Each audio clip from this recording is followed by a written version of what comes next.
Bien, la cortina anuncia, es el momento de nuestro ministro que va a hablar de empleo o desempleo, creo que... Bien, el empleo formal, chicos, continúa mostrando signos de fragilidad.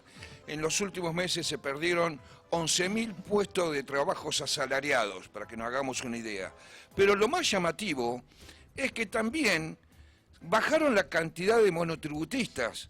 Casi 18.000 monotributistas menos. Estos son los datos del CIPA. De todo este modo, el gobierno de Javier Milei, la cantidad de empleos asalariados destruidos ya supera los 300.000. Esta caída se dio luego de 2 meses de cierta estabilidad y arrastró consigo al monotributo, una categoría que hasta ahora había mostrado mayor resiliencia a la baja. Entre los asalariados se destaca la caída en el comercio, sector que tocó un piso en 2 años y segmentado por provincias, solo 2 se mueven en terreno positivo durante la era Milei y otra muestra debilidad. Desde el inicio de la fase actual, que es descendente, que arrancó allá en agosto de 2023, se han perdido en el sector privado casi 8.000, sector público casi 3.000, casas particulares 700, autónomos 6.000, monotributo 7.000, monotributo social 5.100. Comercio, como te decía recién, es la rama con mayor peso en el empleo formal y comercio volvió a destacar por su número en rojo. En marzo perdió un poco más de 2.000 puestos de trabajo respecto del mes anterior, acumuló una caída de 24.000 puestos menos. Como consecuencia, el sector empleó a 1 millón de trabajadores, el menor nivel desde julio del 2024, para que nos hagamos una idea. La situación manufacturera también profundizó su deterioro con una pérdida de 5.000 puestos de trabajo, acumuló una caída del 4% frente al mismo mes del año pasado. Estos son 48.000 empleos menos, vuelvo a repetir, son datos del CIPA. Los sectores ganadores del modelo siguen sin crear puestos de trabajo. Agro, minería y petróleo crecieron fuerte en temas porcentuales, 0,27 y 0,5, pero apenas sumaron 1.300 nuevos empleos. La participación de estos sectores ganadores del modelo libertario en el empleo es apenas del 7%.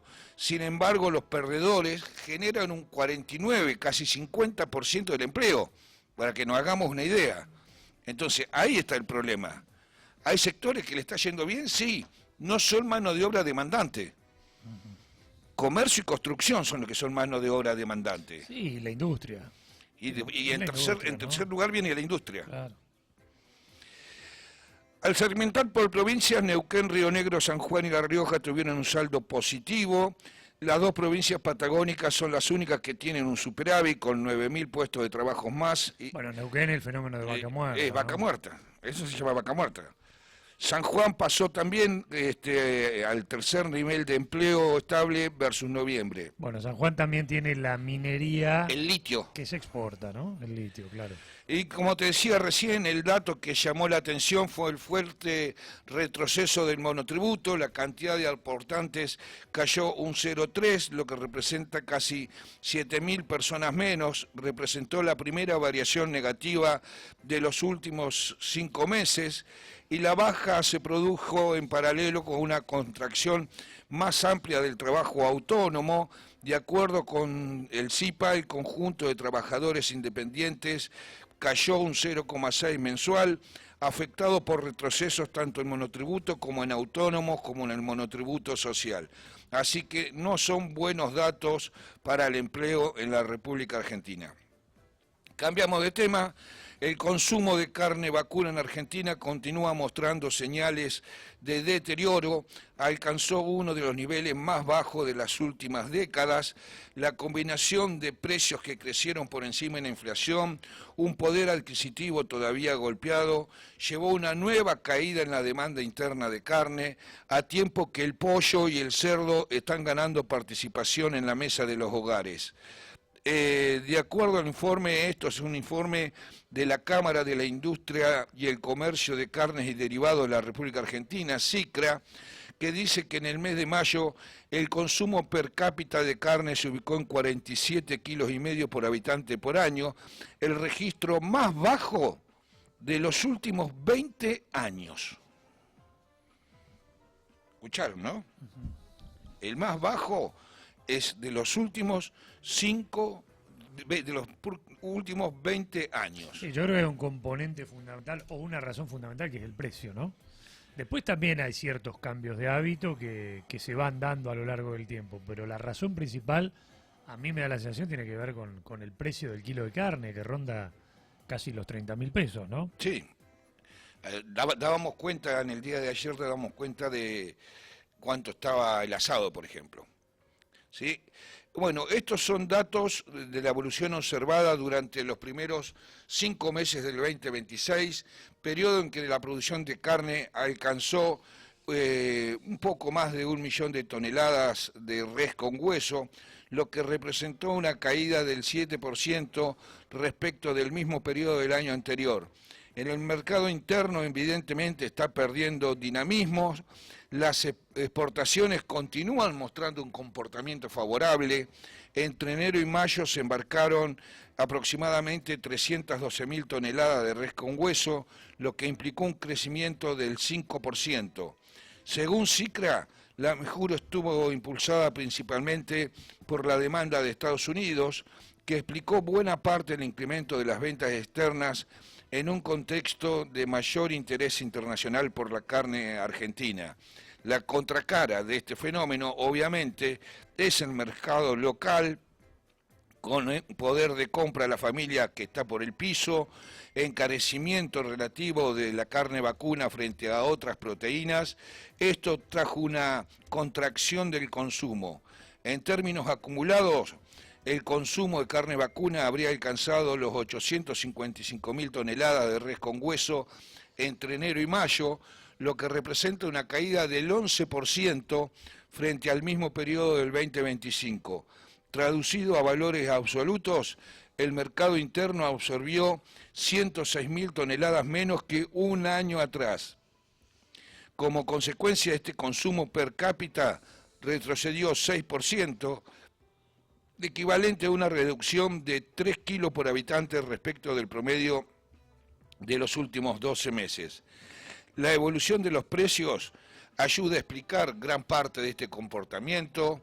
Según el informe del Instituto de Promoción de la Carne Vacuna Argentina, ICVA, los cortes vacunos aumentaron 0,1 frente al mayo, ubicándose incluso por debajo de la inflación. Sin embargo, la comparación interanual muestra una realidad muy distinta. Los precios de la carne acumularon una suba del 60% en los últimos 2 meses, muy por encima del 33% que es la inflación. Las otras proteínas animales como cerdo, pollo, mostraron incrementos mucho más moderados. El pollo por lo menos registró una suba del 38% y el cerdo acumuló una suba del 23%. ¿Sí?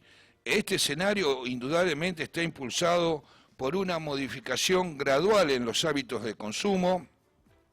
De acuerdo a un análisis de la Bolsa de Comercio de Rosario, el pollo logró sostener niveles de consumo cercanos a 47 kilos por habitante por año, prácticamente igual que la carne vacuna, y esto se da por primera vez en la historia.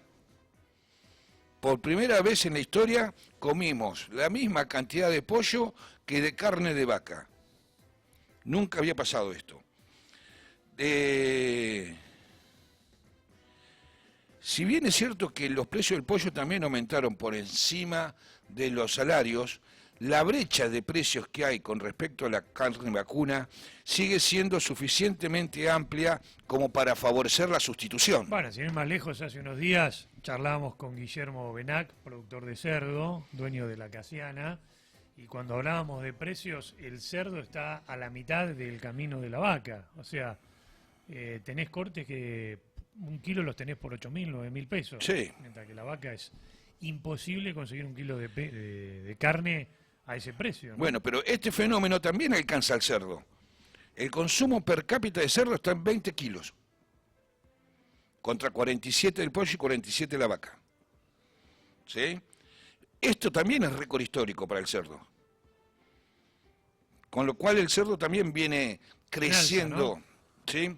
Y la relación de precios que explica este cambio, el valor de un kilo de asado equivale a prácticamente 4 kilos de pollo fresco o 2 kilos de cerdo, lo que hablábamos recién. Una diferencia que cada vez pesa más en las decisiones de compra de los hogares, y este proceso de sustitución permite mantener relativamente estable el consumo total de carnes, aunque modifica significativamente su composición. De hecho, durante el 2025, el consumo de carne de vaca, de pollo y de cerdo alcanzó los 113 kilos por habitantes.